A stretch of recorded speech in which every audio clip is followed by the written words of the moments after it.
약국을 오픈을 해서 자기 약국을 갖는다고 해서 돈을 많이 버는 건 아니고요. 운영을 하시는 데 있어서 굉장히 어려움을 겪고 계시는 약사님들도 굉장히 많습니다. 약국을 한다고 해서 돈을 다 잘 버는 건 아니다 라는 말씀을 꼭 좀 드리고 싶고요. 그렇기 때문에 좀 더 이 약사에 대한 직업에 대해서 좀 더 심도 있게 알아보는 것이 더 중요하지 않을까라는 생각을 좀 합니다.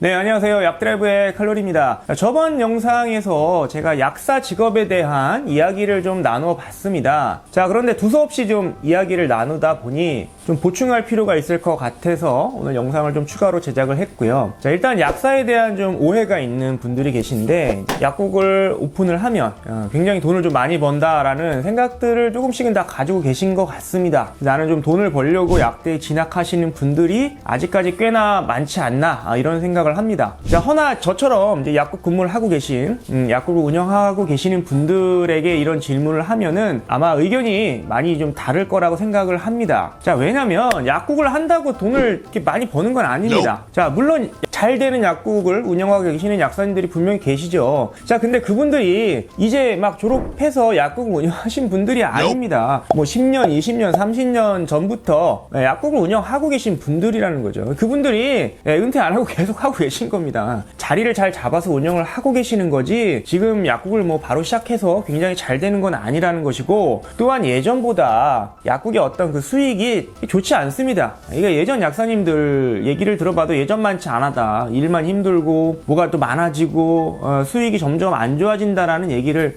하시거든요.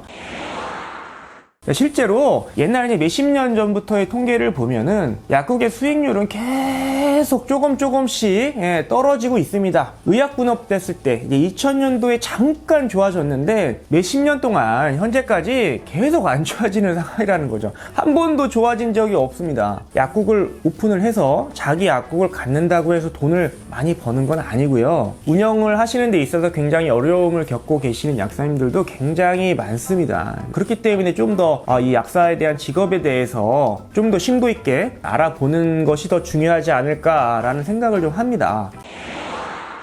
자, 물론 집에 이제 좀 여유가 되시는 분들, 이미 졸업을 하려고 하는데 부모님들이 약국 자리를 다 잡아놨어요. 다 잡아놓고 졸업만 해라, 약국 하게 해줄게, 뭐 이러신 분들도 있고, 또한 이제 부모님이 약사인 경우들도 있죠. 그래서 이미 자리를 잡아놓은 약국을 자식에게 물려주는 경우들도 있습니다. 자, 이런 케이스들은 좀 특별하긴 합니다만, 실제로 제 후배 중에서도 예전에 졸업을 앞두고 있는데 부모님이 약국 자리를 잡아놓은 겁니다. 자기는 약국 일을 한 번도 해본 적이 없는데, 그래서 졸업을 하자마자 저 약국에 와서 일주일인가 한 2주인가를 속성으로 배운 거죠. 약국 일을 어떻게 해야 되고, 어떻게 개설을 해야 되고, 뭘 준비해야 되고, 뭐 이런 것들을 속성으로 배워서 또 개설을 해서 또 잘 지내는 친구가 있습니다. 이제 뭐 그런 케이스들은 조금 다르죠. 그래도 여러분들 중에 부모님이 뭐 약사님이시거나 뭐 아니면 나와서도 약국을 바로 할 수 있는 그런 여건이 되시면 좋겠죠. 하지만 본인 스스로 약국을 구해서 개설을 하는 그 과정은 굉장히 어렵고, 또 약국을 한다고 해서 수익이 다 잘 나는 건 아닙니다. 그런 면을 꼭 좀 아셔야겠고요. 자, 그럼에도 나는 약국 오픈을 하고 싶다, 할 수 있죠. 할 수 있습니다. 무조건 뭐 안 된다, 뭐 이렇게 말씀을 드리는 것이 아니라, 예전에 비해서 굉장히 어려워졌기 때문에 약국 자리도 없고, 또 권리금도 굉장히 비싸고, 그 많은 권리금을 주고 들어갔는데도 불구하고 약국 수익률이 그렇게 생각했던 것보다 좋지 않을 수 있습니다. 그래서 그런 면들을 충분히 좀 고려해야 되고, 그만큼 또 좀 쉽지 않다라는 점을 항상 좀 말씀을 드리는 편입니다.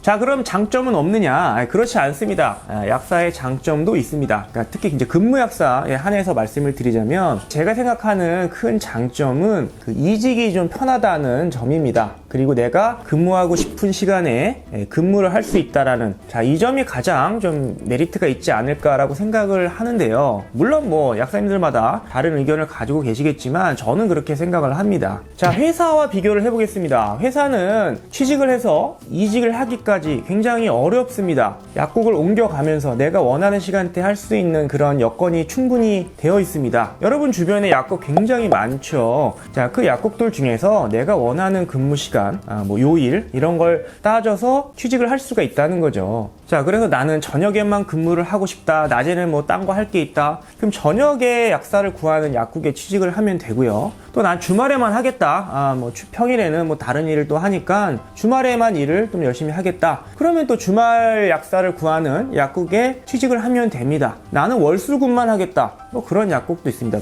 물론 모든 약국에서 그러한 다양한 포지션의 약사들을 구하는 건 아닙니다만 그런 구인을 구하는 약국에 취직을 하면 되겠죠. 또한 한 1년, 뭐 2년 하다가 나 좀 쉬겠다. 자, 그러면 쉬면 됩니다. 퇴직하면 되죠. 이러다 또 뭐 좀 쉬었다가 다시 또 약국 취직할 때는 또 알아보고 또 취직을 할 수도 있고요. 자, 예를 들어서 한 가정에서 출산을 했는데 뭐 엄마든 아빠든 이제 아기를 좀 봐야 되니까 근무 시간을 좀 줄여야 될 필요가 있겠죠. 근데 직장 다니시면 그게 가능할까요? 안 됩니다. 절대로 안 되죠. 자, 그래서 엄마든 아빠든 육아를 좀 담당하는 시간을 좀 정해서 근무를 한다든지 뭐 이런 식으로 충분히 자기 시간을 조절해서 근무를 할 수 있다는 점이 저는 이제 근무약사의 가장 큰 장점이지 않나라고 생각을 합니다. 뭐 그렇다고 해서 시간당 페이가 그렇게 작지는 않습니다. 보통 우리가 최저시급이라고 얘기하는 금액의 뭐 한 2배, 3배 이상을 받으면서 근무를 할 수가 있기 때문에 저는 이 점은 좋은 점이 아닌가라고 생각을 합니다.